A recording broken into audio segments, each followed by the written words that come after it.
So we're really excited to talk about terroir today, and we're going to talk about it in the place of whiskey and spirits, something going beyond coffee and tea and wine where we normally think about terroir, and really about how that influences kind of the visitor experience and also the spirit itself. And we are very, very fortunate to have Sterling from Leiper's Fork Distillery to talk about that with us today. So can we start by, Sterling, could you introduce yourself and your role here? Yes. Hi, I'm Sterling Rogers. I'm one of the head distillers for Leiper's Fork Distillery. I do all the experimental and fun stuff over here. I'm kind of the local mad scientist. I graduated from MTSU with a fermentation science degree a couple years ago. And terroir is a topic that is growing in whiskey and something that I'm pretty passionate about over here. Awesome. So what drew you into whiskey distilling specifically?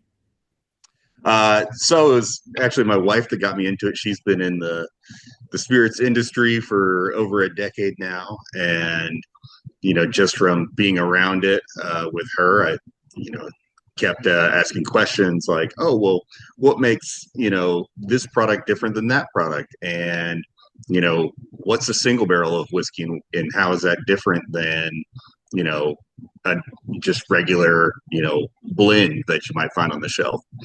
And so I just started going down the rabbit hole, and thankfully, with her role, I had access to meet people like the former and current master distillers for Jack Daniels, and uh, I just kept bugging them and asking them questions and going deeper and deeper down the rabbit hole until eventually I said, "Hey, I'm gonna go back to school and get a degree in this and make a career out of it."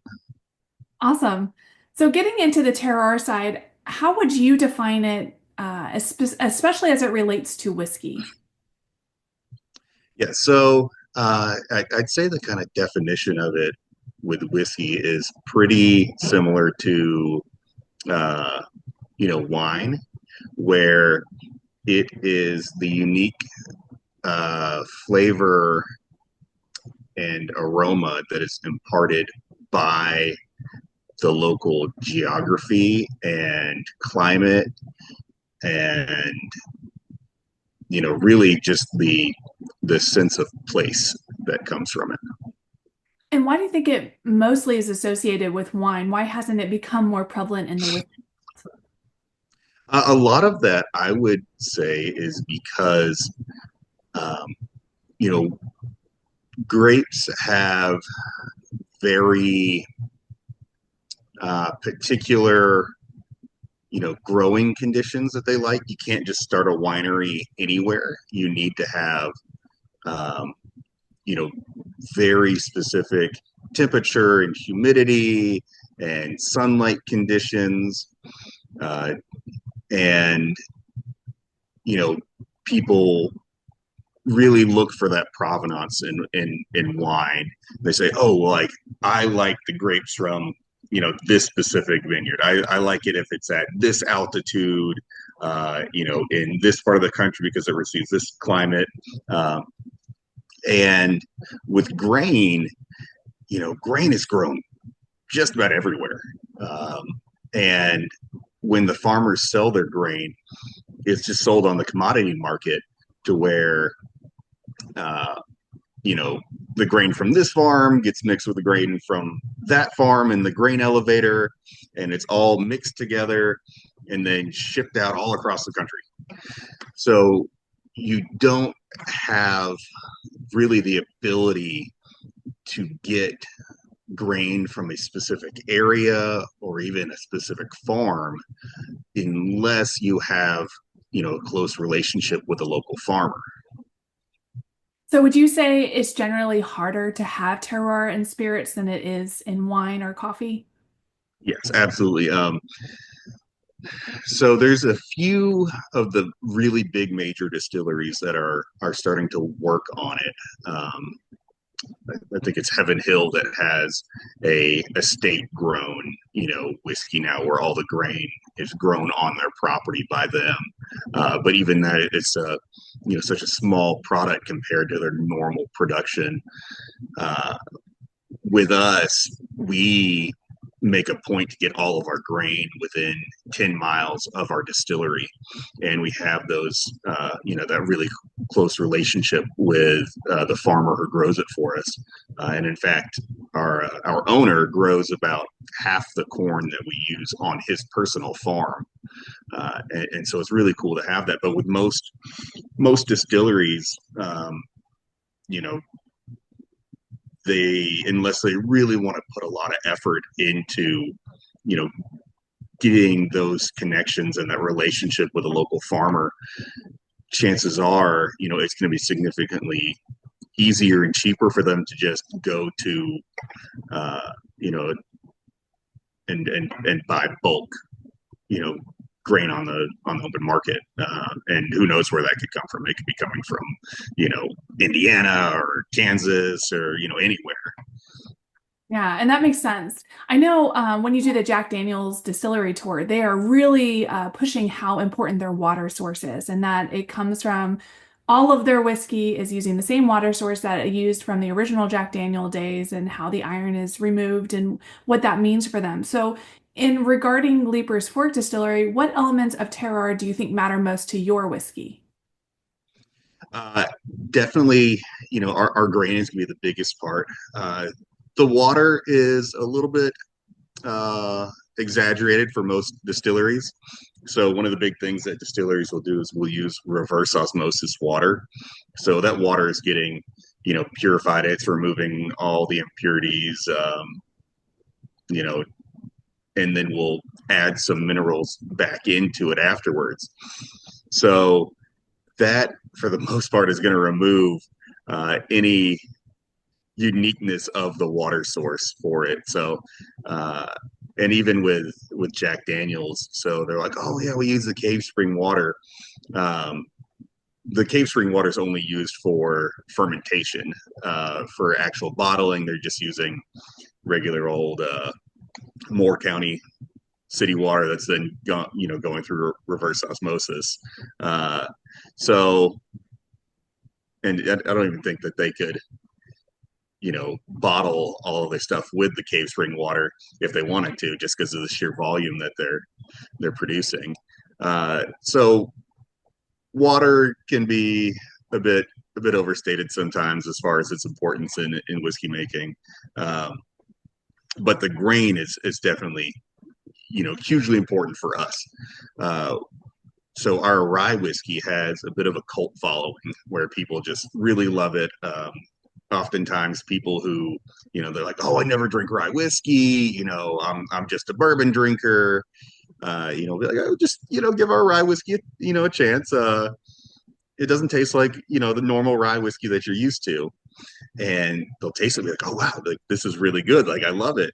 And a lot of that is because of our grain. I know when I first started here, uh, I took a bunch of our rye and I put it in a glass, and I covered it with a lid and put it in the microwave for a little bit just to help really release those aromas and flavors. And got it a little warm, smelled it, and I was like, did I get the right grain? Like this doesn't taste like or smell like the rye whiskey or the rye grain that I'm used to. Typically when you think rye, you think of that, that really bold, strong aroma and flavor like a rye bread. And ours was just completely like devoid of that big, bold, stereotypical rye flavor and aroma. So, uh, you know, because of the unique, soil and climate here in Tennessee, the rye just doesn't express itself the same way that that exact same rye would if it were grown in like Minnesota or Canada. So it's really cool to see that. And that's kind of what sent me down, the rabbit hole of terroir is like, well, why is it that our rye whiskey tastes so unique? And, you know, after, doing a fairly deep dive on it and reading some books on the subject, I was like, oh, it's because it's grown here. So, what do you think it is specifically about Tennessee's climate that makes it a little bit smoother and less intense than, say, the colder climates? um, that I couldn't give you a specific, it's just that, with this warmer climate, the genetics of that grain are going to express themselves differently. One of the big things is, you could take, and there's a few distilleries that have done studies on this. TX whiskey down in Texas was one, and their former master distiller actually wrote a book on the subject called The Terroir of Whiskey. And he would take the exact same grain and have farmers grow it in different parts of Texas. And, exact same seeds, planting it at the same time, harvesting at the same time. And, just because of, you know, the fact that this one was grown, 2 hours to the west, and this one was grown, 1 hour to the south, and this one was grown 2 hours to the east, and just the differences, in like the rainfall and the minerals in the soil, those grains would all taste differently. And he was on a quest to say, okay, well, like, is there a specific part of Texas where, my grains are going to taste best if they're grown there?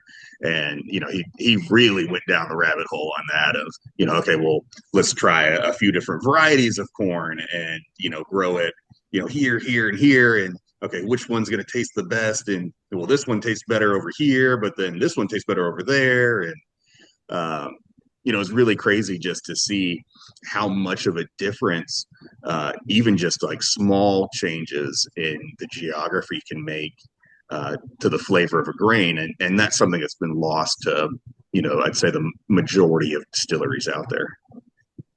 Yeah, and I think what you find now is a lot of distilleries are trying to use place as a replacement for terroir. So, for example, a lot of moonshine companies will talk about being built up in the Appalachians to make it moonshine, but it's not really true terroir because that's not really where the ingredients are coming from.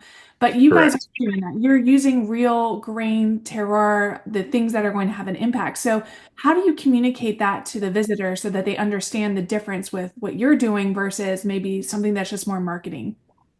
That's definitely something that we really push here at the distillery. We're really big about letting people know that we are a grain to glass distillery, that, you know, we're using all local grain. A good chunk of it is grown by us, and that we are as local as we can possibly be when it comes to all of our ingredients. We like to tell people that, our Tennessee whiskey is as Tennessee as you can get, um, because with these big distilleries, and like you said, they like, oh, we're using place, but they're getting their grain from, Iowa and Canada and Kansas and wherever else. And so, uh, you know, there is an added layer to that terroir when it comes to whiskey, because if we were just a unaged spirit like moonshine, uh, you know that would be the only level of terroir. But we also have the barrel maturation, and so the climate is also going to play a role in that.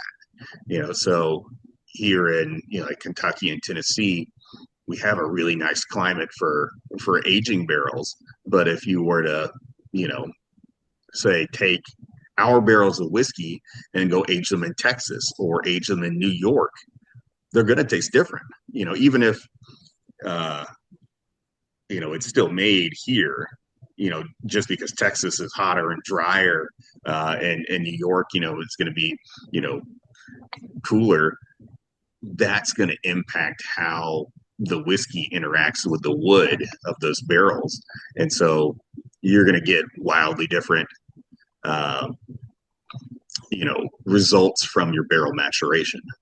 So there is that added layer of terroir, when it comes to whiskey. And you may see a little bit of that in wine, but for the most part, you know wines are just spending very minimal amount of time in barrels. So the you know the terroir of the ingredients themselves is such a larger role in wine than in whiskey because we do have those two competing terroirs. Awesome. So, from a tourism perspective, how do you use tour as part of storytelling and place for them in tasting? And then, does it enhance their visit? Do you think people really get an idea? Are they connecting with not just Tennessee, but Middle Tennessee, and specifically with Leiper's Fork through this process? I mean, you're doing something real. It's not just a marketing thing. It's something that's tangible that those who are understanding this concept, they really get into. So how are you then using that from a tourism and a selling standpoint? Oh, absolutely. I think that customers absolutely love that. They love the local aspect. Personally, for me, if I'm, traveling anywhere, I always try and seek out, you know, small local breweries and small local distilleries and wineries because I want to try, what's unique to that place. I know that that's you can try, the major stuff anywhere. I've been, to, you know, Iceland or tiny little cities in Brazil and found Jack Daniels on the shelf. Um, so that's not exciting, But then you say, oh, well, like, hey, what do you guys here that what do you guys have here that's local? Uh, it really gives you an insight into uh, just that local populace. It's like, oh, well, what's their flavor profile like, and what's the best selling beer or whiskey or spirit that you have here, uh, and we get a ton of people that come to the distillery, and we make both a bourbon and a Tennessee whiskey, and a lot of people say, "Oh, I just drink bourbon. I don't like Tennessee whiskey," because for most of them, the only experience that they've had is Jack Daniels, and so in their mind, all Tennessee whiskey tastes like Jack Daniels, and it's always, um, a little bit of a hill for us to overcome to say like, hey, we'll just give our Tennessee whiskey a chance, and you may find that you do like it, and oftentimes they do, and they say, oh, well, like, oh, I just assumed that all Tennessee whiskey would taste like Jack Daniels since they are the biggest and have always been the biggest Tennessee whiskey brand out there. But once they try it, then they're like, oh, okay, well, I guess I do like Tennessee whiskey. But it's really cool watching that happen. And I always like to try and change people's minds of that hey, maybe I should give other products a chance, because they'll say, oh, I guess I do like rye whiskey, and I do like your Tennessee whiskey, and okay, I'm gonna come out of my little bourbon bubble and say, okay, well, maybe I can branch out and try different whiskeys as well. Yeah, and I think it also brings up two really good points. One being that what you have is very distinct from Jack Daniels, even though you guys geographically aren't very far apart. One of that is how they're sourcing grains. They can't source the same way you are on the smaller batch side at such a large volume. But also just where they are and their barrels and the aging process, just that little bit of difference in location changes it and changes the flavor. So that's part of it. And the other side is, I think terroir also brings forward the history. The fact that Jack Daniels is the biggest comes a lot to the history of Tennessee whiskey and the legality of it only being recent for the rest of the state where Jack Daniels had special permissions. So I think what it does is it not only connects to people in place, but tells an entire history and story. So it'd be interesting as a consumer, like you are going to these other places, if you could find out, well, why is this the most prevalent taste? Is it because people actually like it best, or was there some history like we have in Tennessee? So I love that you're going and experiencing that too, because I think that says so much about who we are as tourists and the conception that we have. So kind of in rounding this all out, did you have any other ideas or thoughts or comments about terroir, what it has to do with Leiper's Fork, consumer tourism side, production side, any of it? I guess just the biggest thing is just to always always try out, new places and new things. That's one of my favorite things about whenever I'm traveling anywhere is trying local cuisines and local beverages, and really exploring, that local element anywhere, because you know that's the reason we travel. Because if I've never understood the people that they're like, oh yeah, I'm gonna go to Italy, and then they get there and they're like, oh, I'm gonna go eat at McDonald's.